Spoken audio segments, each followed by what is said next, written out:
Assalamualaikum warahmatullahi wabarakatuh.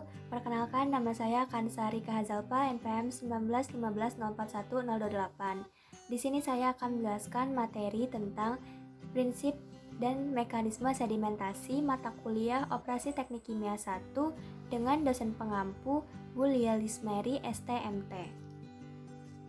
Prinsip dan mekanisme sedimentasi. Ada 3 pembahasan, yang pertama definisi sedimentasi, yang kedua prinsip sedimentasi, yang ketiga mekanisme sedimentasi. Sedimentasi yaitu suatu proses yang bertujuan untuk memisahkan atau mengendapkan zat-zat padat atau tersuspensi non-koloidal dalam air. Pada proses sedimentasi, cairan ditahan sedangkan padatan bebas bergerak. Pengendapan dapat dilakukan dengan memanfaatkan gaya gravitasi. Hasil dari suatu proses sedimentasi adalah cairan yang bening dan selari yang lebih pekat konsentrasinya. Yang kedua, prinsip sedimentasi, yaitu membiarkan padatan mengendap dengan sendirinya. Setelah partikel-partikel mengendap, maka air yang jernih dapat dipisahkan dari padatan yang semula tersuspensi di dalamnya.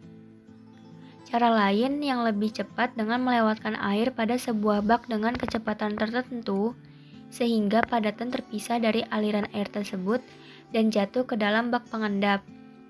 Kecepatan pengendapan partikel yang terdapat di air tergantung pada berat jenis, bentuk dan ukuran partikel, viskositas air, dan kecepatan aliran dalam bak pengendap. Selanjutnya, mekanisme sedimentasi. Di sini ada gambarnya dengan A itu sebagai larutan asli, B sebagai zona terkonsentrasi seragam, C zona transisi, D zona dengan partikel padat terendapkan. Yang pertama, mula-mula partikel dengan konsentrasi seragam akan mengendap secara bebas atau free settling dalam suatu suspensi atau selari tertentu pada zona B. Yang kedua, partikel-partikel yang berada di zona B akan mengendap dengan kecepatan pengendapan yang sama sehingga akan dihasilkan suatu zona A yang bebas partikel seperti di gambar 1B dengan ketinggian antarmuka suspensi Z2. Mekanisme sedimentasi yang ketiga, pada waktu yang bersamaan mulai terlihat zona C yang masih berpindah-pindah dan zona D masing-masing dengan kepekatan suspensi yang lebih tinggi dibandingkan dengan zona B. Yang keempat, proses sedimentasi berkelanjutan hingga akhirnya semua partikel mengendap, aktivitas pengendapan selesai, dan hanya ada 2 zona akhir, yaitu zona A, yaitu bebas partikel, dan zona D, yaitu tumpukan partikel, dengan ketinggian interface Z3, terlihat di gambar 1C atau gambar yang terakhir. Yang kelima, selama sedimentasi berlangsung, ketinggian zona akan berubah-ubah.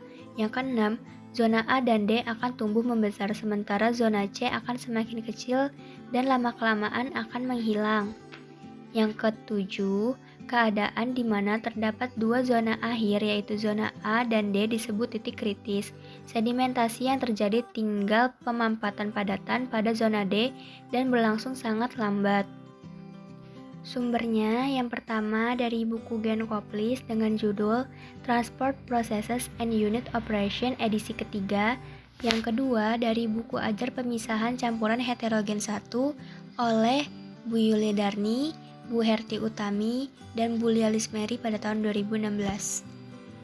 Sekian yang dapat saya jelaskan, kurang lebihnya mohon maaf. Wassalamualaikum warahmatullahi wabarakatuh.